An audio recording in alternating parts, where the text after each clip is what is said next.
AI is approaching, it is already there, and it is quietly shaping the decisions that we are making today. So, after so many rich conversations that you would have seen since this morning, it feels like a moment for us to pause and reflect. Yeah, so leaders today don't lack answers, they are navigating answers that are incomplete. And that's why coaching becomes powerful. Not by giving answers, but by helping us make sense of them. While AI generates answers, Coaching builds discernment. Alright, so people who have not met me before, I am Indu, coming from Hyderabad for Raga 2.0. I am basically a project management expert by profession, a coach, as well as a life and leadership coach. So L&L coach that I would call me. And with me is Aditi Chaudhary. yeah, hello everyone. I'm Aditi, a parenting and youth coach, a writer at heart. And in this world driven by AI and technology, I'm supporting families build connected and joyful homes. And we'll be your co-travelers for this masterclass today. So now we are into an AI masterclass, right? And we should definitely have a AI background speaker for the day. So for this, to explore this further, we have someone who's not just witnessing the shift, but actively shaping it with over 2 decades of experience across organizations like ABP Group, Wipro, Oracle, and Cognizant. He currently serves as the CTO of ABP Group. He leads large organizations, large-scale transformations using AI and digital ecosystems, building platforms that reach millions and drive real-world impact. Now, what makes his presence a very, very important in the next session for us is he not only builds the technology, but he also understands how it is reshaping the thinking patterns. So please join me in welcoming Mr. Subhamoy Chakraborti from ABP Group.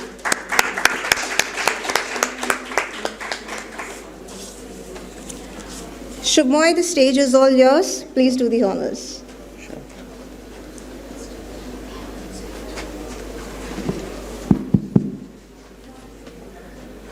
Will it shift to the PPT? Hi, good afternoon everyone.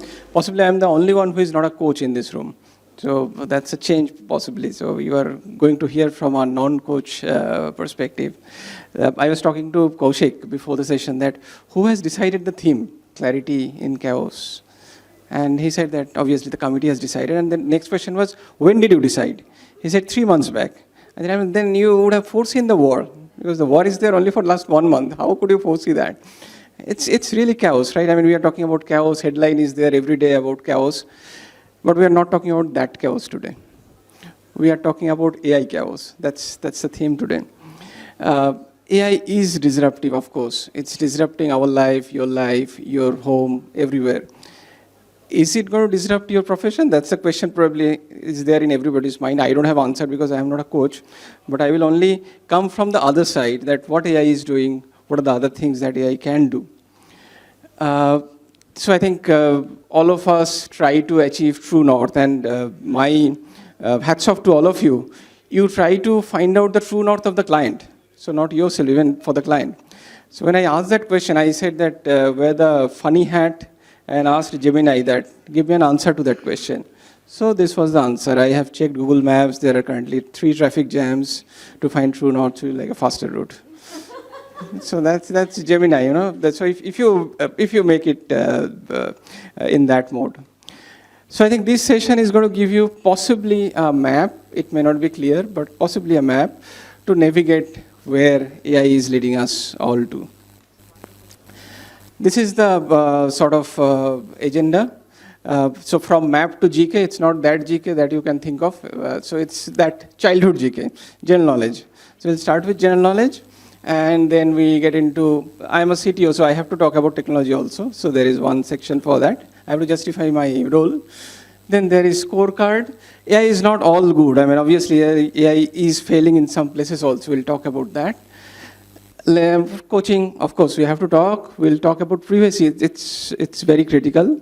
And then we'll also talk about few next steps. What can be possibly next step? Obviously, some of you are at different levels. Some of you are advanced user, possibly of AI. Some of you may not have seen AI. So we'll do a kind of a benchmark that this is where you can start off. So that's the plan for the day. So GK, I will not read the sentence, but the message is here. If you read this sentence, by the time you complete this, one of the AI system would have completed at least 10,000 coaching conversations simultaneously. And that's reality.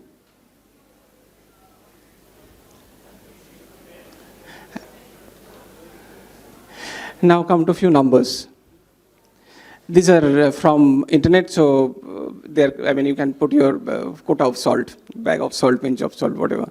So this is supposed to be the global coaching market value, $6.25 billion in 2024, and it's increasing. I mean, that's why we are seeing all of you here in this room. 90% of the coaching job are being done or can be done by AI. That's what, I'm not saying that. That's the conference board saying in October 2025. That's the number. 96% of the users failed. AI is personalized. So the whole point of coaching is personalized messaging, personalized understanding. 96% of users, your potential clients, are saying AI is already personalized. I think all of you possibly follow news. You should read newspapers also. I come from a newspaper company, so I must say that. So you are seeing the news of job cut. There was a huge attrition job cut that was done day before yesterday in Oracle. In India itself, 12,000 jobs were cut. Why? Of course. And it's very simple. So there is a statistics that top 5 IT companies in India, which includes Wipro, TCS, Infosys and all, they added 19 people net in first 9 months. 19. And that number used to be in lakhs. It used to be 2 lakh, 2.5 lakh. So this is from April 2025 to December 2025. Those 9 months, these top 5 IT companies added net 19 people. That's reality. So that is where the job size is. And this is the number that people say that this is the active coach count. I don't know. So you will have a better number possibly. So coming to AI. Now, when did you first hear about AI? So I will put it other way around. Have you heard about AI before 2022? No. Anyone have heard before 2022? You have heard. So good, that's good percentage. So that's a message actually. So AI has been there since last 70 years or so. So it's there since 1950. What changed in 2022?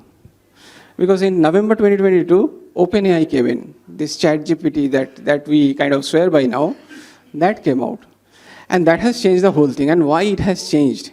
Because as a concept, so I just want to take a step back. As a concept, AI is pretty old. We have also, I don't have here now, but I also have read in my college days that what is AI, and it was there in our coursework. So what has changed? So when you do something, you need a server, right? We call it server from IT side. The cost of the server has come down rapidly over the last few years. And the amount of data that you need to do AI, that has increased potentially, a huge way. So that has changed. And also this LLM that you are hearing, Gemini, ChatGPT, this has been some new kind of products. So that is what you are seeing today. And that's what has democratized AI. Now we are seeing AI everywhere. In fact, my mother also uses AI. She's using AI in WhatsApp. So that's the message. So I want to give you 3 takeaways as a coach. You don't need to get into what LLM is, what ChatGPT is and stuff. First point is how AI works.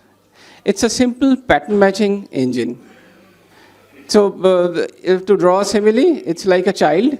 So when you teach a child that what is an insect, you give an example. This is an insect, this is an insect, this is an insect. And somehow that child brain decides if something is walking like this, it's a small size and it's kind of looking dangerous, it's possibly an insect. AI works that way. So it's a pattern matching at scale.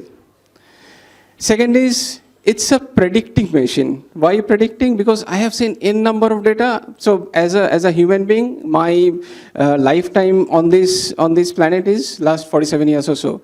AI has seen billions of years of data.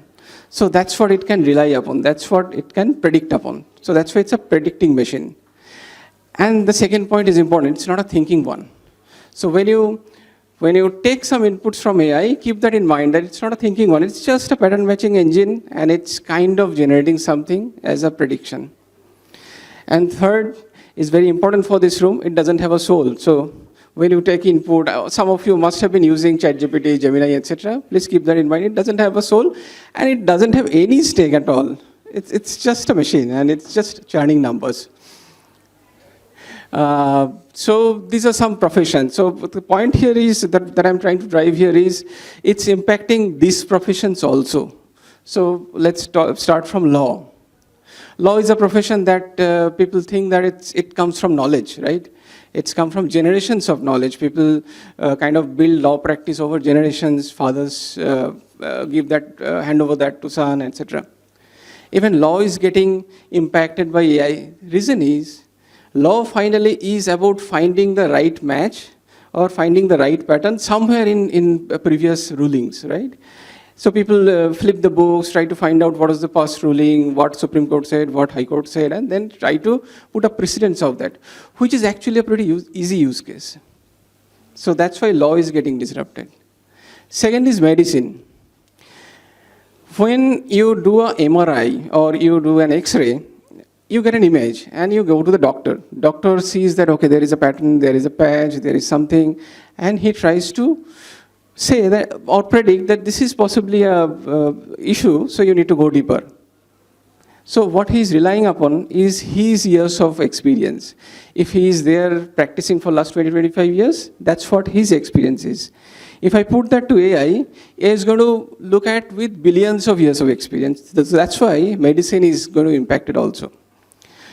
Next is finance. So try one thing. If you say invest in mutual fund, or I'm sure all of you would have been investing in mutual fund, pick out some of this. You need not to put all the details. You pick out some of this and just ask one of these LLMs, what is your recommendation? And you will be surprised. Your fund manager is not going to like that. So the kind of insights that you will get is amazing because it has data.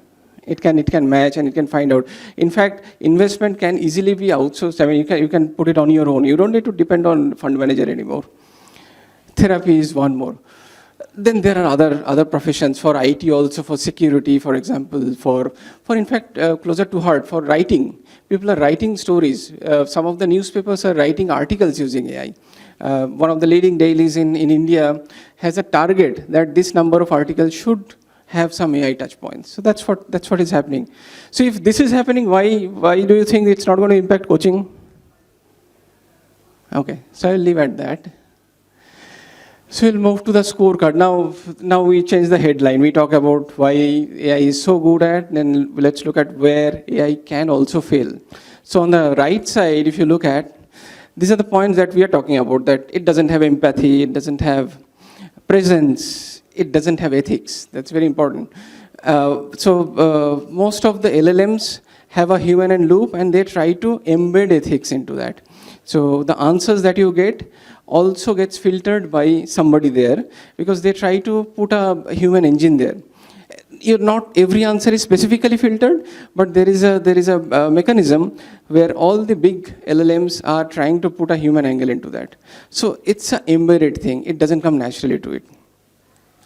Intuition is not there, moral authority and stuff. So I'm not going to read all of this. Coming to coaching. How many of you know that ICF has an AI guideline? Please raise your hand.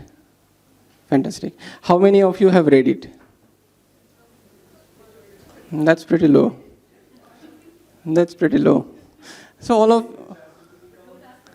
no. So ICF has a specific document which talks about these 5 pillars. So I will not read it through because you have access to that. All of you are members. You should download and you should read it. But interestingly, ICF doesn't specifically mention that use this tool. It says that this is the framework. I'll just quickly read it through. First is a conversational chatbot, which is where you can interact with it, try to find out some answers. Next is there is a sentiment AI journaling. I'm sure journaling is important for you. After a meeting, you want to note down and stuff. Then avatar-based coaching. And so these are there. So my point is, please open your ICF account, read the document possibly. I have got the copy from Kaushik just for the prep of this session. ICF guideline also says that what is appropriate and what is inappropriate. When it comes to AI usage, it also says what you can do, what you cannot do. I will go to the inappropriate part, which is very important. Sharing identifiable client info, name or cases. Suppose you are dealing with me. So I am a coach, Kaushik is coaching me, suppose. And Kaushik has got some information. Now he wants a reflection on that from one of the LLMs. Should he put my name into LLM? So answer is clear, right? But people forget that. So when you ask that question specifically, people will obviously say, no, I won't. But still people do that. So please avoid that. That's what ICF also says. I'm not saying, ICF is also saying. And why it's important? Because when you put the data, it's like I am talking about you sitting in this stage. Right? It's as big as that or even bigger than that. Because here it's only this room, but if I put that in ChatGPT or Gemini or any open LLM, it's like declaring that in public. So whenever you use that, please anonymize that. Then making like clinical diagnosis or providing therapy, replacing human judgment, all of this. You can also follow this. This is part of the same document. You can get that. This question came from Kenneth. So Kenneth had a case where he was dealing with someone and he said that, can a bot be a coach? And in fact, it was other way around. He was coaching someone and it turned out to be it was a bot. So can it be the case? So how would you deal with that?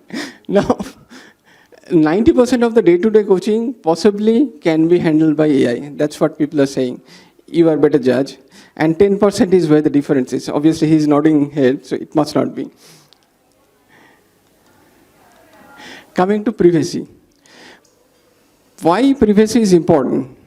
These are data. So for example, the data breach cost in 2024 is $4.88 million.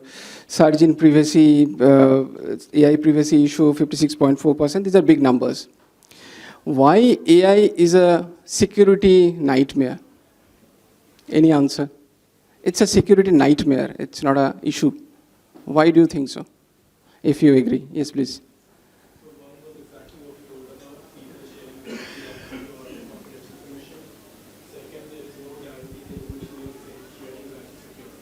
Right.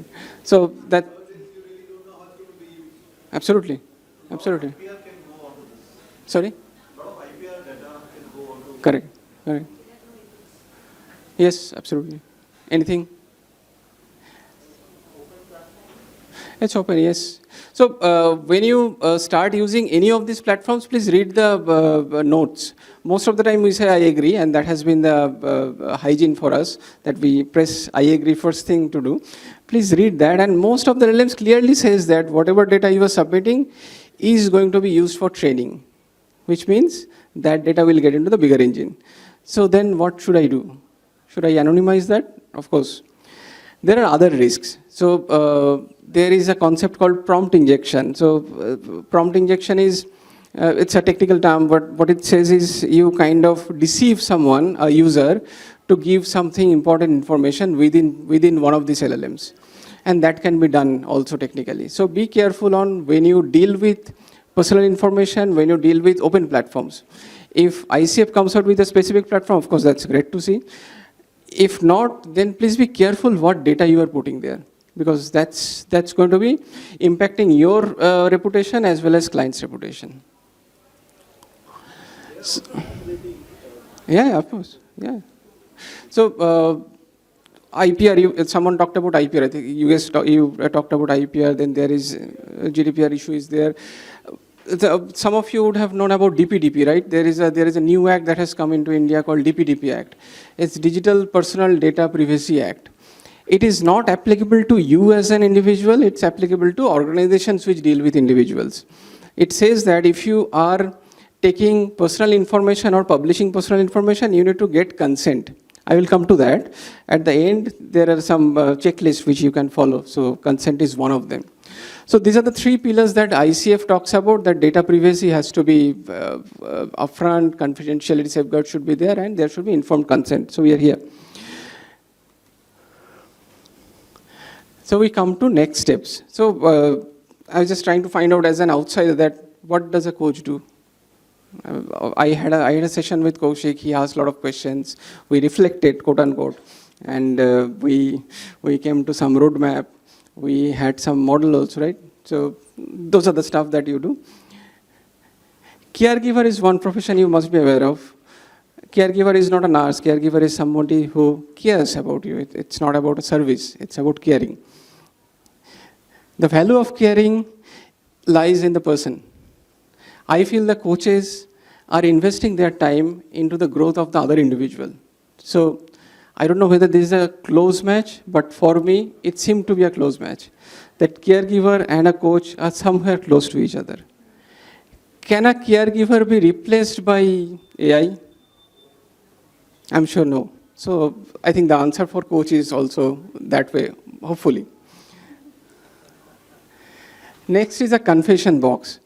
If you have seen a Catholic priest sitting there and a person comes in, he comes with a burden. He's not looking for a solution. He's kind of trying to someone who is there, who is present there, whom he can talk to, or whom he can be present.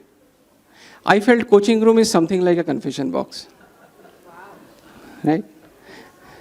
At times, I have heard stories that at times people get vulnerable, people talk about some personal stuff which you are not supposed to share anywhere else. It's like confession box, right? Can this be replaced by AI? Fantastic. So, now coming to just next step, then is AI a threat to coaching? Let's come to the honest answer. It's a threat if it's a commodity coaching. What is commodity coaching? You have a template. So you just download a template, put some data, get a result out. That's easy to replace. I think you have some models like Grow model, Smart model. You ask ChatGPT, it will prepare that. It's very easy. So if it's commodity, any commodity can be replaced by AI. Coaches who do not evolve, I don't want to comment on that. Low-cost coaching platforms. So another point is don't use AI as a cost reduction mechanism. I mean, it's not that the confession box will become cheaper because we're using AI. So don't look at that. But what it's going to do, if it's a transformational coaching, there is no replacement by AI. If it's a high-stake coaching where you're talking about leadership transitions, you're talking about C-suite discussions, you can't do it using AI, of course. Now, I think there are two types of people in the world, like Amitabh Bachchan said. So now, one type says that, AI shai kya hota hai? So that's one type. And the other type says that, gaya. My job is gone, my world is end. So these are the two different types. Some people stand in between, somewhere in between, but mostly these are the two poles. Now, if you are in the denial side, please note these points.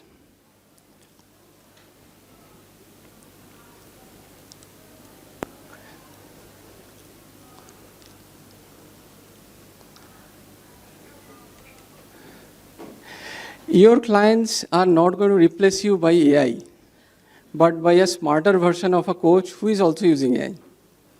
So that's the message. That you won't, as a person, be replaced by an AI machine. But if your competition, if another coach is using AI and making it faster, making it smarter, making it sharper, possibly that person may be a good competition for you. So 5 points, as I said, there are 5 points that I thought I will leave it with you. You can spend the weekend with your family, and then from Monday you can start. So Sunday is the gap day. First, accept AI is here to stay. Winter is coming, ho gaya. Winter is here. AI is here, right? There is one discussion that keeps on happening that I want a certification on AI. I don't believe in that. Nobody taught you how to do Google, right? Have you been taught about how to do Google search? Nobody taught you. Nobody will teach you how to do prompt engineering also. That was a vague idea. Prompt engineering as a profession was itself a vague idea. You go to Gemini, you go to ChatGPT, start using it. That's the first step. So first point is accept it's here and start using it. Second is build trust. This is important, and this comes from ICF. If you're using AI for any conversation with your client, please declare that. Your client may have inhibition. Your client may have some points to say that, no, I don't want AI to be part of this conversation or recording or analysis or whatever. So please declare that. And it's valid for any conversation, be it coaching, be it outside coaching, that if you're using AI, please have that declaration. Third point is test at least one tool for pre-session prep. I just gave one example. You can anonymize the data. You can remove the name, you can remove the profession, you can remove the background of the coachee, and then you can just ask what themes are suitable for it, or whatever questions are relevant for all of you. You can try that. And these are free. You don't need to spend money till now. Number 4 is create one in-between session for a client using AI tool. You are supposed to send reminders, you're supposed to send newsletters, I hear. You're supposed to send some insights throughout the week before the next session, right? You outsource that to AI. That's easy. You can start doing that. And that saves your time. You can set that up, that I want this tone, this is the background, this is the type of client, and this is what I want that newsletter to be, or the prompt to be, or the SMS to be, WhatsApp to be, and you can create that. So that's easy one. Fifth one, so if I understand correctly, your business starts with a business development phase where you kind of create proposal, you go to potential client, you try to get a deal, etc.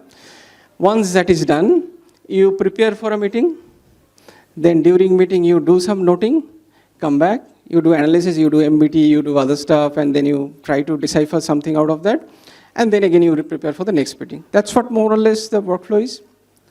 So you pick up any one of these pieces, which is taking most time for you. For example, proposal preparation, let's say. Proposal preparation, say it's taking 3 hours of your time, roughly. Try to create a template of proposal and see whether any one of these AI can help you in that. Let's go to MBTI. So MBTI, suppose you get a response.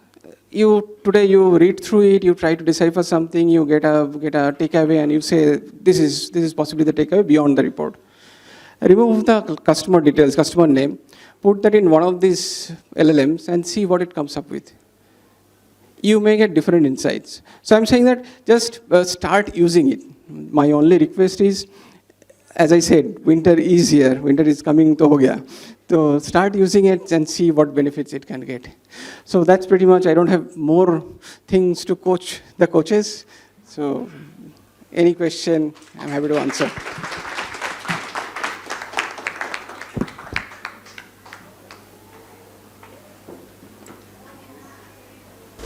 Thank you so much, Subhamoy, for that incredibly thought-provoking and expansive perspective. I think there's so much that he shared. Yeah, I'd like let you ask that question. No, I was just sort of trying to reflect on what stayed with me. I think the analogy with the confession box was very powerful as to the sanctity of the coaching space that's provided, which cannot be replaced by AI. But nevertheless, we have to be prepared. Winter is here. It's not just coming. So thank you for reminding us that. Please, we're open for questions and reflections. Thank you. Hey, great session. I think, kind of curious, did you get a chance to kind of look at use cases yourself on how you could use it for coaching? Can you hear me now? Okay, perfect. I was saying great session. My question is more around, what kind of use cases have you kind of experimented on that could help, more towards coaching? Because as you mentioned, in the framework, it kind of deals about how PII can be an issue, how there's always bias. with AI because of how it's trained. So kind of curious about what you kind of experimented with and what kind of reflections you came out with.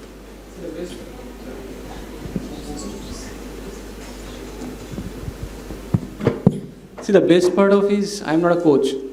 So I can give you GAN and I don't need to practice. That works. Any question? Yes, sir. No, you took an example of using MBTI interpretation through Right. ChatGPT. Right. It's a very fundamental issue you have raised. Many of us as coaches get certified on various tools. Now, I know a gentleman who knows nothing about the H of Hogan, but he uploads that report on ChatGPT, gets insights, and talks very confidently about it. There is another gentleman who has got certified, but he suffers from intellectual lethargy. Doesn't want to apply his mind, uploads it and uses it. So, I sometimes fear that extensive use of this ChatGPT and Claude, etc., is going to reach a stage where I think people have become intellectually lazy. And either it leads to intellectual lethargy or intellectual masquerading. Because, you can call it plagiarism. But so how does, as a technology professional, how does one guard against these things? See, there are a few things which you need to accept. It's there, you can't avoid that. And somebody was talking about generation gap, Gen Z and stuff before lunch in one of the sessions. There was a question that Gen Z has changed, thinking has changed. Which generation has not complained about next generation? My grandfather used to complain about us. My father used to talk about us. So that's the way. So I will also complain about Gen Z. Now, your fundamental question is, will it encourage plagiarism? Will it encourage lethargy? Of course it will. But we have to live with that. There is no option. Can I stop that? It's a sociological problem. That answer I don't have. Right? So it's already there. For example, scrolling, doom scrolling, right? We are talking about doom scrolling. If hours and hours people are scrolling Insta or Facebook, is it going to help mentally? Is it helping them grow? They are not reading books. Is it a good practice? Of course not. But that's what it's there. So I have a little follow-up question. Yes, please. To what Krishnan said. Yes, please. I think I'm loud enough. But still, let me, for the benefit of the recording. Yeah.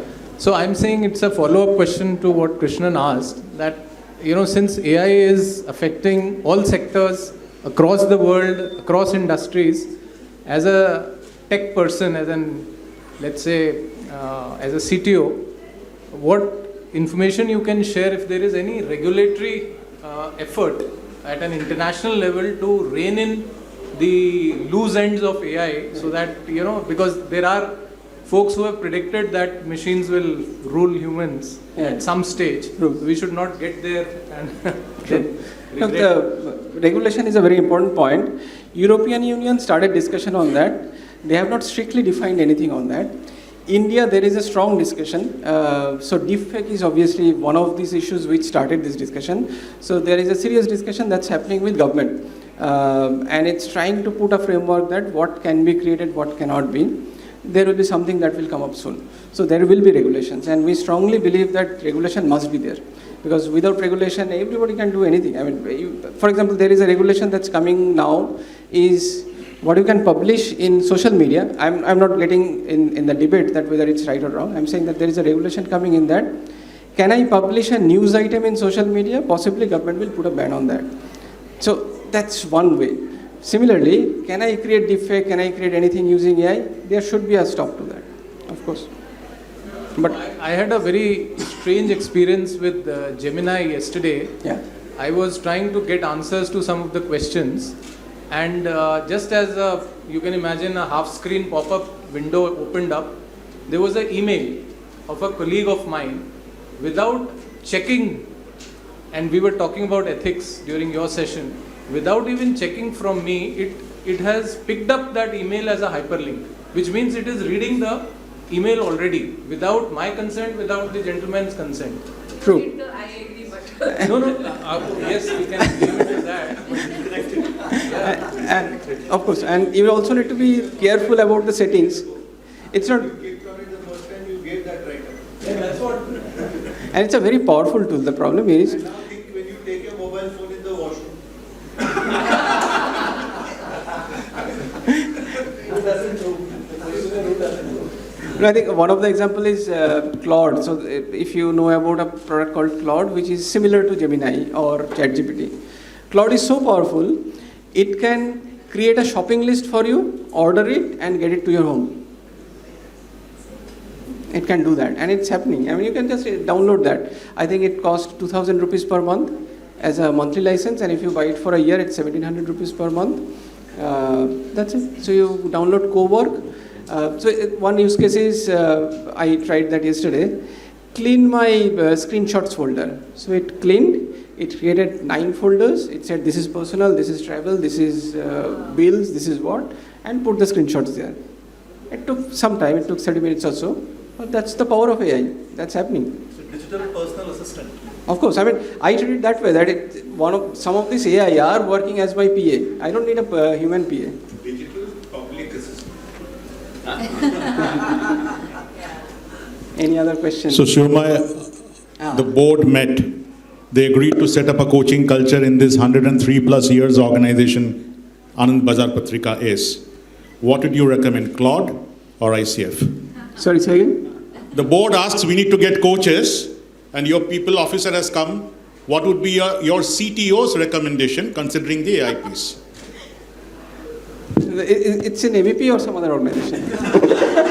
You are getting recorded, so you can choose your piece. ICF, of course ICF. But that ICF person, I'm sure will be helping or using one of this AI to get prepared for that. I have one question, which is little transactional. Straight. Sorry. Yes. See, we have spoken about few things. One is AI is here. We also talked about people are getting laid off to relieve costs to reinvest on AI. Third, we also spoke that the proposaling and other things, we can use AI for a smart proposaling. Now, as a CTO, you must be receiving a lot of proposals. And you also said that if you're using AI, declare. So when I create a proposal and go to you and say, hey, we had some discussion, I did some research, and I put that to a intelligent AI, and this is what the outcome, I have the ability to serve this. What would be your reaction? Okay. So how much time do I have? Because the point 2 has a different connotation. How Yes, much of time course. do I have? I have 2 minutes? Okay. So on point 2, you said that... So if I say it is a ChatGPT generated proposal for you... I'll come to point 3. I first wanted to answer point 2. Okay. Point 2, you mentioned that the layoff is happening because investment in the AI is costly. That's what Oracle is making the statement. That's not true. I Absolutely also not true. thought so, so I thought I Absolutely will not true. validate that. I'm not getting into Oracle, but in general industry, if you talk about, so any of the software industry, it works in a way that it's a pyramid, right? So we are talking about pyramid in TCS conversation also. So at the bottom, there are n number of developers who are like software engineers. They churn code, they create code, and it's a factory. It's quote unquote called factory model. Because I have also lived that life. I was in Wipro for 5.5 years, so I know how it works. So it's a factory. On top of that, there are architects or leaders who review that code and kind of correct that and then put it into live server. That bottom layer is no more required because that code is being generated by AI. So that is the reason these job cuts are happening. Right? Yeah. So for example, I talked about top 5 IT companies recruiting 19 net people in first 9 months. That is because of this. I don't need that army now. Right? Yeah. That's why the job cut is. Now point 3, would I accept that proposal? Honestly, I would. Okay. Now point is whether you will be honest enough to say that it was AI generated, that's up to you. But if materially it serves my purpose and it says that this is what the outcome is and you also deliver that, why not? I will definitely accept. So is it your personal perspective or this is the way the industry is moving towards? Okay, I will now tell you something interesting. Yeah. If we talk about Big Four, right? Yes. All the Big Four consulting companies.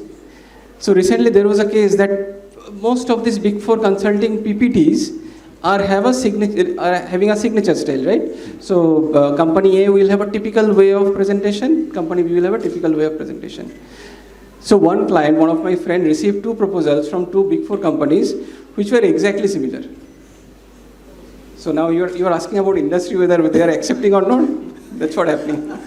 Now, as a buyer, as a generator, I can. As a buyer, As long as you are delivering, as long as somebody is delivering, I'm fine. no, because sometimes we listen to this kind of comments. AI is coming, we should all use AI, and then the second sentence is, यार ये तो AI generated ChatGPT पढ़ के बना के लेके आया. Now these are paradoxes. Acceptance will come. So, as a buyer, how do you react to this? We accept, because the acceptance will grow further. There is no other option now. Thank you. Thank you.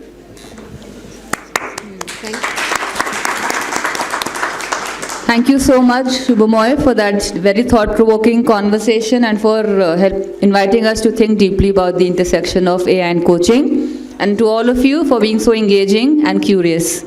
Now I'd like to hand it. So I would like to call Vivek Agarwal and Rajiv Sharma onto the stage to facilitate our speaker for the day, please.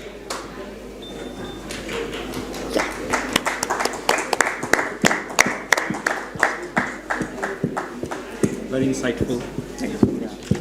Chaliye, Vivek. And this is always confusing. People have a lot of questions.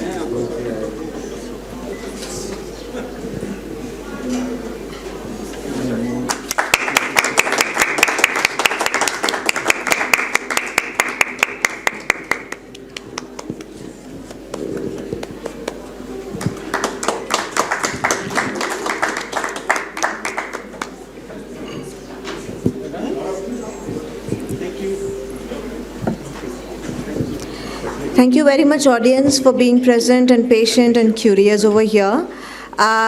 We have the sponsors area available at the Silver Row for you to go explore and see what's going on there.